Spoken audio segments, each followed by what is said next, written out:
कि कम से कम दुख में तो मानव भगवान का नाम लेता है। अगर मानव को अच्छी बुखार चढ़ जाए तो लेता है भगवान का नाम, नहीं लेता है। दुख अच्छा जो भगवान का नाम लिवाता है, और सुख अच्छा नहीं है जो हमारे रिश्तेदारों का नाम लिवाता है सुख। और दुख अच्छा है जो भगवान का जिस मार्ग से हमको जाना है उस मार्ग का नाम लिवाता है, और दुख हमारा साथ देता है। हमको दुख होता है तब हम कहते हे भगवान अब तुम ही हो। अब डॉक्टर बड़े बड़े हार गए, अब नागपुर से आ गए, अब भगवान ही है। हर करोड़ मानव कहता हे भगवान हे राम। तो सुख अच्छा कि दुख अच्छा बताओ? सुख अच्छा कि दुख अच्छा?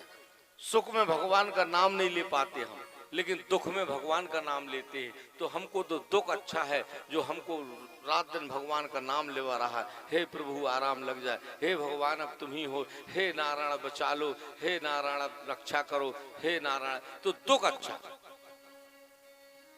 और अगर भगवान का नाम सुख में भी आप लेते जाओ कि सब कुछ भगवान का, सब कुछ भगवान का, तो आपको दुख तो आएगा ही नहीं।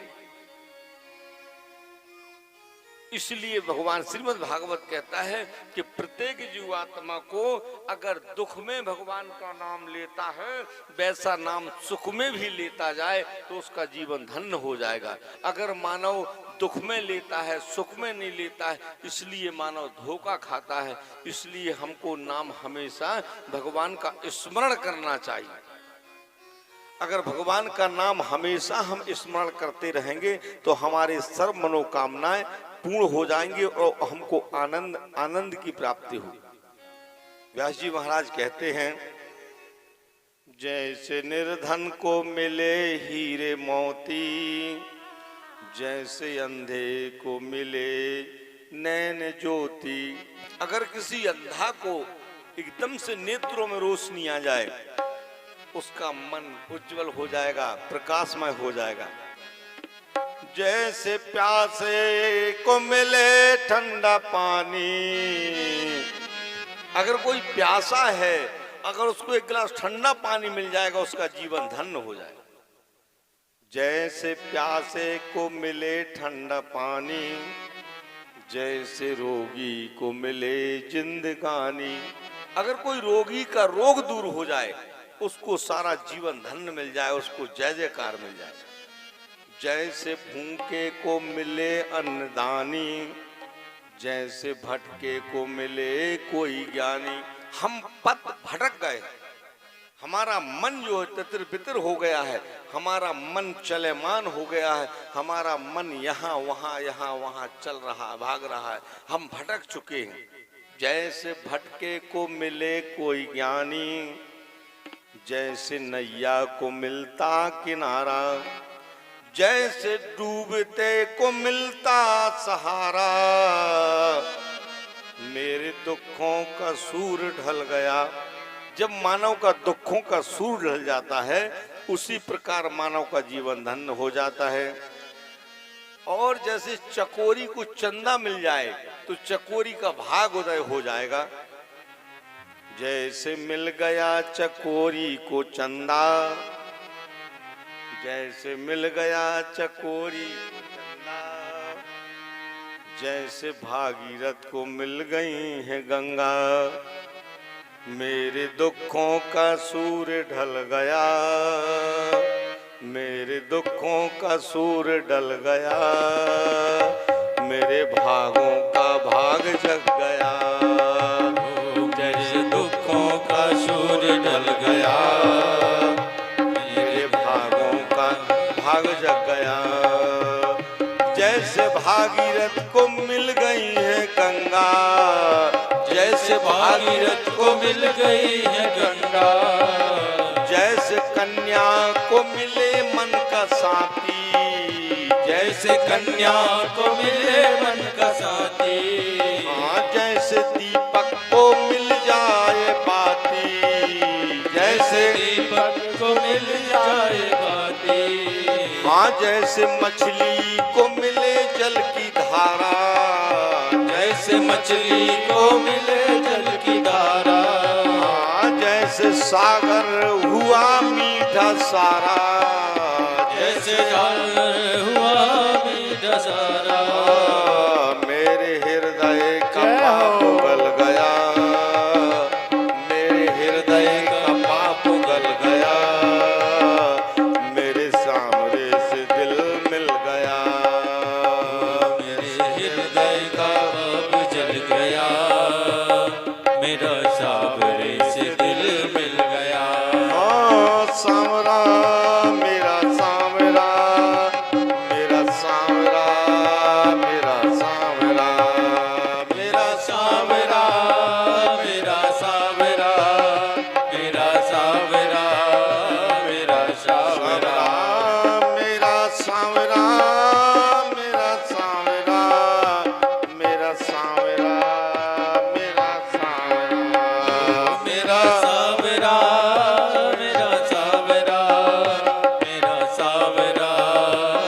जैसे साधु को मिले देव मंदिर, जैसे शिव को मिलता समंदर, जैसे साधु को मिल जाए मंदिर।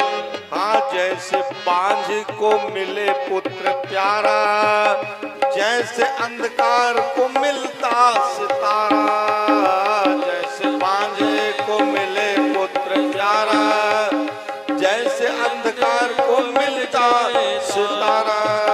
पूजा भक्ति में, हाँ पूजा भक्ति में मन लग गया, मेरे सांवरे से दिल मिल गया। पूजा भक्ति में मन लग गया, मेरा सांवरे से दिल मिल गया। सांवरा मेरा सांवरा, मेरा सांवरा, मेरा सांवरा, मेरा सांवरा, मेरा सांवरा, मेरा सांवरा, मेरा सांवरा। हाँ सांवरा मेरा सांवरा, हाँ सांवरा मेरा सांवरा, मेरा सांवरा, मेरा सांवरा। पूजा भक्ति में मन लग गया, मेरे सांवरे से दिल मिल गया। भक्ति में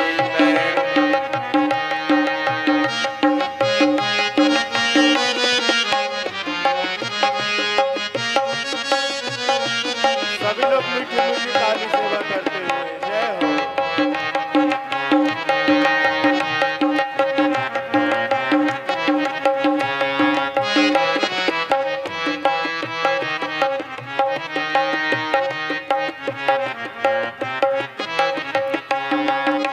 हाँ पूजा भक्ति में मन लग गया, पूजा भक्ति में मन लग गया, मेरा सांवरा से दिल लग गया, मेरा सांवरा से दिल लग गया। मेरा सांवरा, मेरा सांवरा, मेरा सांवरा, मेरा सांवरा। पूजा भक्ति में मन लग गया, मेरे सांवरे से दिल लग गया। पूजा भक्ति में मन लग गया, मेरे सांवरे से दिल लग गया। जय हो सांवला मेरा कान्हा श्री राधे, पूजा भक्ति में मन लग गया, मेरे सांवरे से दिल मिल गया। पूजा भक्ति में मन लग गया, मेरा सांवरे से दिल लग गया। सांवले सरकार की जो ऐसे सांवले हैं, अब जो सोचते तो खुद बनाने वाले हैं, कहो ऐसे गोरे हो जाते, ऐसे गोरे हो जाते, लेकिन करिया क्यों है? भगवान कहते हैं कोई मानव अगर काला हो तो उसको दुख ना हो। भगवान अच्छा एक बात और है, अगर कोई, हम तो इनाम रखते हैं, अगर कोई श्री भगवान कृष्ण की फोटो सीधी लाके हमें बता दे, हम बाहर। राम की फोटो सीधी मिल जाएगी, लेकिन कृष्ण की फोटो कहूँ सीधी नहीं मिलेगी। कहीं सिर टेढ़ा तो कहीं कमर टेढ़ी, कहीं हाथ टेढ़ा, कहीं पैर टेढ़ा, सीधी फोटो नहीं मिल पाएगी, क्योंकि उनका काम भी ऐसा है, बड़ा विचित्र काम है। दुर्योधन ने कहा कि तुमने इतनी मूर्खता की है कि तुमने पुत्रों का सिर काट करके लाए। देखो ये वेद शास्त्र, बैर करो, बैर करना गुनाह नहीं है। अगर आपका बैर बन गया तो बैर करो, लेकिन उसको जल्दी तोड़ दो। ये नहीं कि पीढ़ी दर पीढ़ी बैर बनाए रहो, नहीं, कुछ दिन के लिए बैर बना लो, इसके बाद उसको जल्दी तोड़ो। बैर कर लो, लेकिन सजीवन के लिए बैर किसी से मत करो। क्रोध जब आता है तब बैर हो जाता है, लेकिन कुछ समय के बाद में बैर को शांत कर लेना चाहिए, वही बुद्धिता है। ऐसा नहीं कि आपने बैर बना लिया। दुर्योधन का पांडवों का बैर था, भाइयों भाइयों के मौसी बड़ी के लड़का थे, लेकिन उनमें बैर था। लेकिन दुर्योधन के अंदर ये जिज्ञासा तो जागी कि अश्वत्थामा से कहने लगे कि मैंने कहा था कि तुम मेरे बैरी जो भाई हैं, भाइयों का सिर काट के लाओ मुझे, लेकिन मैंने ये नहीं कहा था कि आप उनके बेटों का सिर काट के ले आओ। तुमने शिशु का सिर काट के ले आए। एक दुश्मन भी होता है तो उसको दुख होता है। यहां द्रौपदी मैया रोने लगी। आज मेरे बेटों का सिर काट करके और एक ब्राह्मण और ले गया, तो कौन ने ले गया? मेरे गुरु का बेटा ने ले गया। मेरे गुरुजी का बेटा है जिसने सिर काट के ले गया है। अब उसको दंड दूं तो कैसे दूं? गुरु पुत्र है। भगवान कृष्ण आ गए। भगवान कृष्ण ने कहा, बेटा बहन तुम क्यों रो रही हो? बोले मेरे 5 बेटों का सिर काट के ले गए। किसने ले गया? अश्वत्थामा ने ले गया। अश्वत्थामा कौन है? गुरुजी का बेटा है। ऐसा नहीं कि हमारा गुरुजी से भर संबंध रहे, नहीं, वो परिवार से हमारा संबंध जुड़ गया। जैसे हमारी बहन है, बहनोई है, फूफा है, नाती है, हमारा रिश्ता जुड़ा रहता है। हमारे रिश्ता में गुरुजी का रिश्ता भी जुड़ा है। गुरु का भी रिश्ता जुड़ना चाहिए। उस गुरु को भी हमेशा गुरु भी गुरु जैसे रहना चाहिए। भगवान कृष्ण ने समझाए, बहन तुम चिंता मत करो, जाओ भीम तुम उनको पकड़ के लाओ। भीम तुम जाओ। भगवान के पास में ऐसा नहीं है कि हम ब्राह्मण हैं, हम गुरु हैं तो भगवान हमको ज्यादा चाहते होंगे। नहीं, जितना तुमको चाहते हैं उतना हमको चाहते हैं। भगवान के पास में एक सी भावना है, भगवान का एक सा मन है, भगवान का एक सा आचार विचार। भगवान मानते तो सबको मानते हैं। एक पिता के विपुल कुमारा, बिलग बिलग हुई नाम तुम्हारा। 4 संतान भगवान की हैं, ब्राह्मण क्षत्रिय वैश्य शूद्र, चारों में ममता है। तो भगवान ने कहा ये समाज में अगर भगवान नहीं रहेंगे तो कोई मानेगा नहीं। अब एक जैसे चौधरी समाज हो गई, और चौधरी की समाज में अगर हमारे भगवान हमको घृणा हो जाएगा, इसलिए भगवान ने उसी समाज में जाकर के जन्म लिया। भगवान ने ऐसा संत रहदास बना दिया कि भगवान स्वरूप बना दिया, ताकि मानो हर समाज में भगवान पहुंचे हैं। और भगवान ने कहा है कि भैया समाज से नहीं, कर्मों से कर्म प्रधान विश्व कर राखा, जो जस करहूं तो तस फल चाखा। तुमने गलती किया जो बेटों का सिर काट करके लाए, तुम जाओ। भगवान ने कहा भीम जाकर के लेकर के आओ। भीम गए, अश्वत्थामा को पकड़ के ले आए और गदा उठाए मारने के लिए। भगवान कृष्ण दौड़ करके गए। बोले भैया तुम गदा किसके लिए उठा रहे हो? बोले इसने मेरे पुत्रों को ले गया और सिर काट के ले गया, इसलिए मैं उसको। अरे बोले ऐसी गलती कभी नहीं करना जीवन में। क्यों? अरे ये ब्राह्मण है, और ब्राह्मण के ऊपर तो हाथ चला दोगे तो तुम्हारी पीढ़ी खत्म हो जाएगी, पीढ़ी दर पीढ़ी तुम्हारा विनाश हो जाएगा, इसलिए तुम ऐसी गलती क्यों कर रहे हो? बोले हमारे पुत्रों को इसने सिर काटा है। बोले काट लेने दो, उसके लिए मैं हूं ना, लेकिन तुम उसको मारो मत, छोड़ दो। छोड़ दिया भीम। अश्वत्थामा ने कहा भगवान ने मुझे बचा दिया, भागने लगे। फिर भगवान ने सोचा नहीं यार भीम, एक बात है, अगर कोई भी हो अन्याय को दंड मिलना चाहिए। जिसने अन्याय किया है उसको भगवान फिर पलटना पलटाए।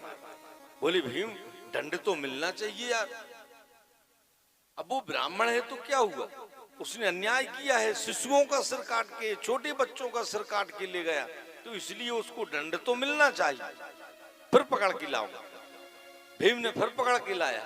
भगवान कहने लगे मारना ही नहीं, लेकिन दिमाग से काम करो। अगर मारोगे तो तुमको दंड मिलेगा, नरक मिल जाएगा। इसलिए ब्राह्मण है, इसको कष्ट मत दो, मारो मत, ले आओ, पास में ले आओ। भगवान पूछने लगे तुमने ऐसा क्यों कहा, क्यों मारा तुमने अश्वत्थामा? अश्वत्थामा ने कहा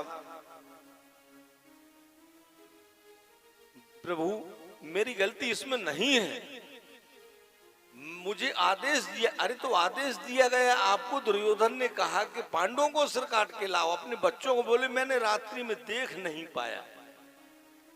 कभी भी 21 बार बताया है, कोई भी वाणी बोलो 21 बार सोच समझ के बोलोगे ताकि उसको बुरा ना लगे। बोले मैंने जल्दबाजी में देखा कि पांचों बेटा सोए चादर ओढ़े, तो मैंने सोचा ये पांच पांडु हैं, तो मैंने इनका सिर काट के लिया। ये तुमने महान गलती किया, विचार करना था तुम। चलो कोई बात नहीं, तुम्हारी गलती माफ कर दी है, तुमने स्वीकार कर लिए। गलती को स्वीकार कर लेना चाहिए, पश्चाताप कर लेना चाहिए। अगर हमसे कोई धोखा से पाप होता है उसको हमको छुपाना नहीं चाहिए। भगवान से प्रार्थना कर ले कि हे प्रभु हमसे ये गलती हुई है, हमने ये अपराध किया है, हमको ये दंड ना दिया जाए, तो भगवान माफ कर देते। लेकिन आपने उसको दौड़ा, अगर आपने कहा कि नहीं नहीं हमने ऐसा नहीं, हम छुपो, क्योंकि जो बाड़ी मुखारबिंद से निकल रही है, जो बाड़ी मुखारबिंद से निकल रही है, ये कौन जान रहा है? आप लोग सब सुन रहे हैं। जो बाणी मुंह से निकल रही उसको आप लोग सुन रहे हैं, और जो बाणी अंदर तैर रही, आपके अंदर जो बाणी तैर रही अंदर ही अंदर, अरे पंडित जी क्या बताएं, ठीक नहीं बोल रही, अरे पंडित जी क्या बताएं ऐसा, अरे जो ऐसा, तो अंदर जो बात तैरती है अंदर ही अंदर, मन ही मन में गुनगुनाता है, मन ही मन में कोसता है, मन ही मन में गाली देता है, उसको कौन जानता है? परमात्मा जानते हैं। जो बात अंदर तैर रही है उसको भगवान जानता है, और जो बात बाहर निकल रही है उसको मानव जानता है। बस तुझमें मुझमें बस भेद यही, मैं नर हूं तुम नारायण हो, मैं हूं संसार के हाथों में, संसार तुम्हारे हाथों में। अंदर की बात को भगवान जानते हैं और बाहर की बात को मनुष्य जानता है। परमात्मा वही है जो अंदर की बात को जाने। इसलिए मनसा वाचा कर्मणा बताया गया है कि मनसा पाप, मन में पाप अंदर अंदर तौल लो, अंदर ही अंदर आपने तौल लिया, बोले आह ये ऐसा है वैसा, मतलब पाप लग गया मन के अंदर। ये नेत्रों से पाप देख लिया। नेत्रों को बचाओ, आत्मा को बचाओ, मन को बचाओ। कोई नहीं देख पा रहा तो क्या हुआ, परमात्मा तुम्हारे साथ है। अगर धोखे से पाप होता है तो पुण्य की भी याचना करो कि पुण्य भी करें हम। तुमने ये पाप किया है, तुमने 5 पुत्रों का सिर काटा है, तुमने पाप किया है, तुमको दंड मिलेगा। भीम इसको दंड दो। भीम के हाथ में, भीम तो निर्धुंध व्यक्ति था, भीम तो कुछ नहीं जानता था, ना कोई धर्म ना कोई कर्म, कोई गदा का मार आदेश करें आप बस। फिर कहता है अरे भगवान ने कहा उसको ऐसा नहीं मारना नहीं, हाथ तो छोड़ने नहीं, कितना बड़ा अपराध हो जाए, तो फिर आदेश करें जल्दी, इसको कौन सा दंड दिया जाए। ब्राह्मण बोले एक काम करो, भगवान श्री कृष्ण कहते हैं कि ब्राह्मण के जो मस्तक में मणि है, ब्राह्मण शोक समुद्र लो, ब्राह्मण 60,000 खजारो, ब्राह्मण लात हनो प्रभु को, ब्राह्मण से परमेश्वर। ब्राह्मण का तेज बहुत ज्यादा है, इसलिए आप एक काम करो, इसके जो मस्तक में मणि, जो जिस मणि से ये गरजता है और जिस मणि से प्रकाश देता है, जिस मणि से शराब देता है, जिस मणि से ये सारा काम करता है, इसकी मस्तक की मणि निकाल लो। अगर मस्तक की मणि निकल जाएगा तो ये बहुत अच्छा रहेगा। नहीं कलयुग में ये अकेला जिएगा, कोई जीने नहीं दे, जर्रा में शराब दे दे, जर्रा में शराब दे। भगवान ने अच्छा किया, कोई जजमान ने अगर दक्षिणा में कम पैसा दो तो पंडित जी को शराब ही दे दे, कोई सेवा अगर कम करो तो शराब ही दे दे। इसलिए भगवान कृष्ण ने उस ब्राह्मण की मस्तक की मणि निकलवा लो। जब मस्तक की मणि निकल गई तो ब्राह्मण बलहीन हो गया, तेजहीन हो गया, विद्याहीन हो गया। और उस समय में जब मस्तक में मणि थी तो परशुराम को देखो 21 बार पृथ्वी को वीरों से विहीन कर दिया। वो ब्राह्मण था, और ब्राह्मण शस्त्र चलाने में बहुत निपुण था, बहुत होशियार था। तो भगवान ने कहा अब शस्त्र इसका छीन लो, इसको शास्त्र दे दो। शास्त्र चलाएगा जी, अब शस्त्र नहीं चलाएगा। तो शस्त्र छीन करके उनको शास्त्र दे दिया, वेद पुराण पंचांग दे दिया, बोले अब इसको चलाएगा। ब्राह्मण ने कहा प्रभु मेरा जो मस्तक मणि आपने निकलवा लिया तो मैं तो बिल्कुल हीन हो गया, अब मैं कैसा करूं।